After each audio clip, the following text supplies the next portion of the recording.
Welcome back to Velocity Lane here, where Group 2 are getting set to go, and we're talking about sports production cars now then from 1956 to 1962. And this was a time, of course, when the manufacturers, Porsche, MG, Jag and others started to realise that if you win on a Sunday, then you're going to sell it on a Monday. And then bigger brands like Ferrari got on the act a little bit later. And I'm pleased to say the man who I was chatting to at the driver's lounge a little bit earlier on, Jeff O'Neill, is at the front. And Jeff, this is the 250 GTO that you mentioned to me about an hour ago. Yes, indeed. It's one of the most special cars on the track. I'm very fortunate to be able to drive this extraordinary car. I mean, it's absolutely stunning. Is this one that you've driven before, Jeff, or is this first time out in this? Unfortunately, it's not my first time out. I've driven it a number of times, and it's one of the, of course, rarest cars in the world, and that it gets to come on the track and show everybody what a big V12 sounds like is absolutely fantastic. Rob, great to see you here. Tell us about the car you're going at, and you're chasing a rather nice one there, and he's the owner of the whole event, so look after that one. It's beautiful. I mean, what Jeff O'Neill and Ryan Turi did in putting on this event, they've literally brought together the finest race cars in the world. It's like a museum that just came to life. And if you're not here this weekend, you're missing out, because this is really special stuff. I can't even believe that I can be out here with them. Mate, listen, you got yourself a great position to be in right now, but me and my pal Adam were just looking at these cars line up, and he said to me, look at that Alfa in second. He said, that is a beautiful car. It really is. Tell us about it. Thank you. I'm trying to represent Alfa Romeo well, but, but these guys have a lot of power and they have beautiful cars, but hopefully we'll put on a little bit of a show for you all. Really good stuff. Well, listen, enjoy your drive, and thanks for talking to us. Thank you very much. Off comes the safety car, and you have to just get out of the way. Away goes Tyler. At the outside, just right on the doing exactly what I said, right all over the oil, not frightened at all, but that's another target for you. Group 2, away he goes. He isn't frightened, is he? Off he goes. Look at those cars. Lovely. Up the hill. Bit of grunt for the feature race. And as you can see, people careening on the bridge to get a great view. Going up the inside. Oh, he does. Well, he was on the outside, and he turned it into the inside at the top of the hill there, but that was a good start. And now we're going to see, with this 8-lap race, how they spread out. And I'm keeping an eye. Jeffrey O'Neill taking the lead away in that Ferrari 250 GTO. But look at this. We've got a real battle here with 4 to go. And frankly, it's easier to be where Rob Walton is in second position than it is where Jeff is. Like seeing all those guys behind you trying to catch you. You can't miss a shift. You can't miss a turn-in point. You got to get the apex. So he's feeling it right now. Well, I don't know how he has the chutzpah to do all this, because there must be a lot on his mind.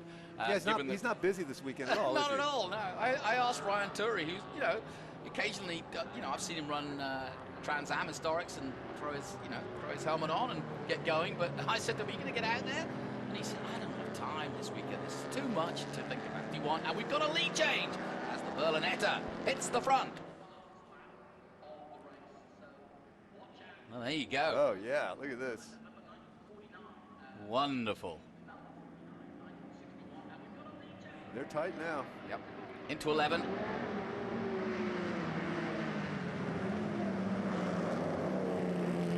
And out of 11. And we're going to keep an eye on whether the 57 now, William Lyon, makes his move. He goes to the outside. The Ferraris take the inside line. I'm glad those cars aren't worth much. Nah, it's just a couple of go-karts out there. I don't know what they're worried about.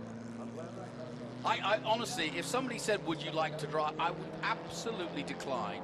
I wouldn't want the responsibility. I'd love to drive one, don't get me wrong, but, absolutely no way. The good news, bad news is they're race cars, and so they've been crashed, they've been rebuilt, and everything is repairable. But yeah, you don't want it. But it's like a thoroughbred racehorse. It's like, unless you know how to deal with a racehorse, you don't know what you're doing. James for the lead again. Up the inside at 11, under braking. Jeffrey O'Neill looking for the lead and takes the lead. Yeah, they're hauling the mail. Yep, they are hauling the mail, exactly right. And they're coming down the back part of the circuit towards our commentary position for the last time now. And it's nip and tuck, the three of them very close together. And if Rob Walton's going to make his move, it's got to be now at 11 for the drag race to the front. But I don't think he's got enough to do it. They come into turn 11, the famous mini hairpin here at Sonoma, and it's going to be Jeffrey O'Neill who wins at his very own event. Look and at it's going to that. be close. Look how close it is. Fabulous. There's the checkered flag, and it is literally a photo finish. 0.137 of a second. Ah! Who says these cars are over 50 years old? Fantastic. And I'm down in the middle of all of everything that's going on. There was a couple of cars that were absolutely standing out, and we had to find somebody to talk to them. So I found Jace here, who's one of the drivers of the sprint cars that are going out. You're racing these things 5:30 this afternoon? That is correct. You know, they're dirt sprint cars, but we're here at Sonoma Raceway, obviously, and we're going to give everyone a show on the pavement, and yeah, to see and show everyone how cool sprint cars are. Talk to us about these sprint cars, because there's nothing else here that looks like these. Give us some of the facts and figures on the horsepower and the speeds and what you get up to in these things. Yeah, so normally we race them on dirt ovals, quarter mile to a half mile dirt ovals, so nothing asphalt wise, but they're 950 horsepower, 1,500 pounds. They're an absolute animal. And, you know, watching, if you guys stick around tonight to watch, you'll see how hard they are to control and how wild and crazy they are. But, yeah, no, they're a blast to drive. Tonight, for what we're doing, we have 2 left rear tires on the back. Normally, we have a right rear tire, which is quite a bit larger than the left rear. So, other than that, not too many modifications. It's just some old tires we had laying around that we're never going to use. And, you know, what better way to burn them off and show everyone a good time.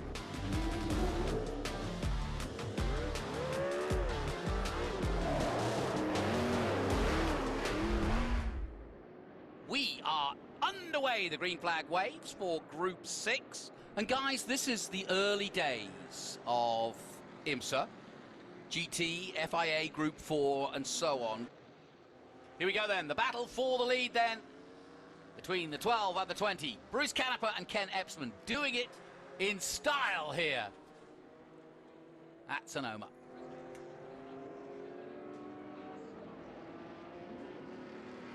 Look how much the Greenwood vet knows how to slide, doesn't it? Certainly does. Time running out though, and it's going to be another turn 11 classic, but there's traffic to play with this as well. Now, can they use it?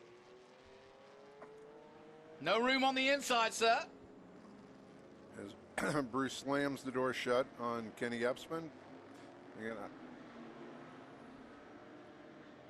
And it's going to be Bruce to the line by the looks of things. Out goes the checkered flag and across they come. And it is the 12 of Bruce Canepa in the 1979 Porsche 935 who wins the race. Welcome back. I'm here in Velocity Lane, and I've got Martin next to me, and this is probably one of my favorite classes. Obviously, it's hard to choose, but we've got historic F1 cars. And Martin, you're right next. You're on the front line, right? So you've got to catch up to Bud out here in this race. Yeah, I'm very fortunate. I'm P2, so see if I can bring anything to Bud Moeller here in P1. And I'm driving my friend Doug Mockett's car, so I'm going to take good care of it, but try to do my best at the same time. So if you're watching, Bud, thank you, buddy. I appreciate it very much.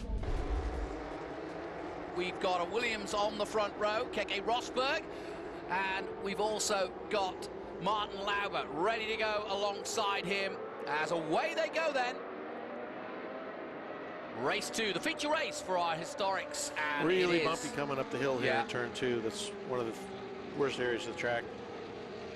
Good start, a clean start, and a lovely sound. I know on the hillside there, they're enjoying the sights and sounds of classic Formula One. I wish it sounded like that today.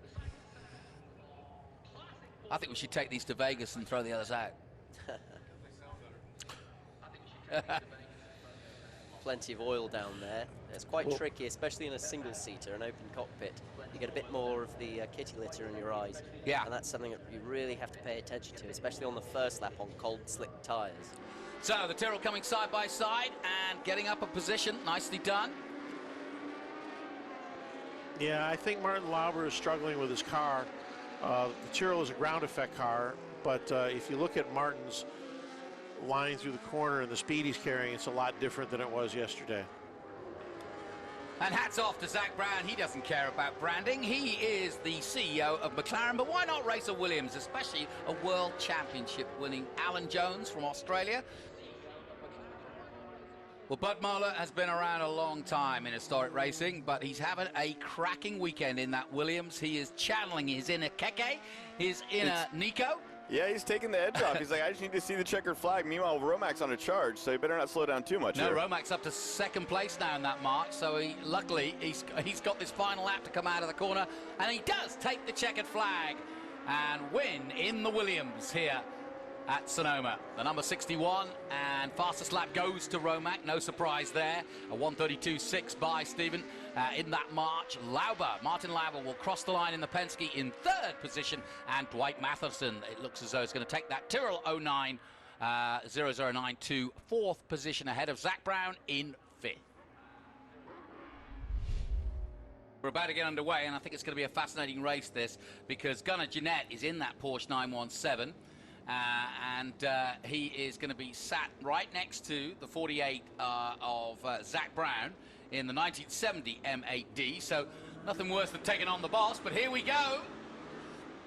Gunner's quick. Yeah. I think Zach's going to have his work cut out against Jeanette today. But Zach's pretty handy, and I'm more and more impressed the more I see Zach race, especially these older cars. Here's your leader, Gunnar Jeanette. Yeah. And actually, Zach not too far behind at all. In fact, there's nothing between them at the moment as we come down to the dying seconds or the dying laps of this race. But as you can see, Zach is pushing on. And it's going to be nip and tuck as they approach this traffic. Baudebard, who's got the fastest lap, is right there waiting to pick up the pieces. We're going down the back straight for the last time. Coming into the hairpin, a little bit of traffic. And Gunnar gets one, as does Zach. Great racing between these two. It's going to be nothing between them. And if Zach can keep that inside line, he may just get the power down.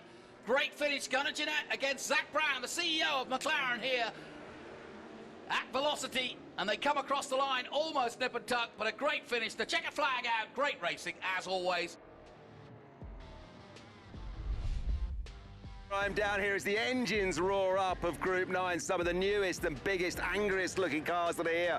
2006 to 2016, then ALMS, IMSA cars and Le Mans cars. My man Keith has put it on the front row of the grid. Keith, you're in the box seat. Yeah, it's really good to be here. Jeff and the gang have done a really good job, and it's always fun to race with your friends, the two guys behind me, so we'll try real hard to stay ahead of them. Ford leading the way here as the pace car things, but you know, when you think about that Audi R8 for a decade, they totally dominated proceedings, and we all know what Audi did in their time at both Le Mans, ALMS and IMSA level. It's always been that championship whereby the manufacturers, more importantly than anything else, wanted to play in. Toyota currently. Any cars that you know out here that you should talk? We obviously got the Ford GTLMs. We have GTLMs. Rob Kaufman and of course Jeffrey O'Neill. He must be exhausted. I think Jeffrey's planned this brilliantly. He said, well, there could be a few problems with enough wine or fans complaining about, you know, their seat not being as comfortable or the sun not being out. So he's decided, right, if I'm in the car, no one can call me. Well, I'd seen him. I was chatting with him earlier in the weekend and said, well, so what are you driving? And he went through a list of about 4 cars that he was driving. And I said, you know, to use a little bit of the parlance of the area, I think you've been overserved. Yes, and as a vintner himself, I think he knew what you meant. Lovely. I think that's great. But we're looking at the Riley. Riley, what a great history they've had. And Spencer Trenery, another one of the great historic drivers of the day and has been for many years. I'm sure you've come across him in your time. Oh, yeah. But Steve Romac's going to wander on because Keith Fresher sadly went wide and will finish still third. Romac making his way now to the last few corners here in our Group 9 feature race. Yeah, Steve was talking with me a little bit about how challenging it is to make the change from driving his March Formula One car from 1976 and then getting into this car and driving this car. Oh, chalk of cheese, right? So, yeah, I mean, you know, this is paddle shifters, two pedals, you know, this is a video game in comparison. Yeah, the Mark 761 5-speed manual gearbox. And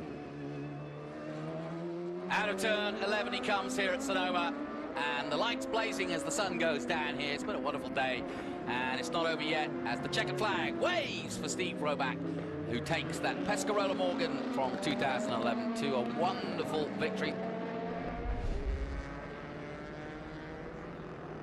This, the Group 10 feature race, the last hurrah, as away go the muscle cars. And straight away, it's a 1-2 for the Mustangs. But hold on, folks. Yes, they'll struggle up the hill with the Minis, but it ain't over yet, boys. The 80 is now kind of being the head. And that we've got a truck on track. Though, there's a parked car. It's the 00. And let's have a look at who that would be. That is the 00 of Thomas Parmentier, the Belgian. Great, here we go. Car 37 then. We're looking at car 37 in the pit. I'm trying to find that. Yeah, on my boys.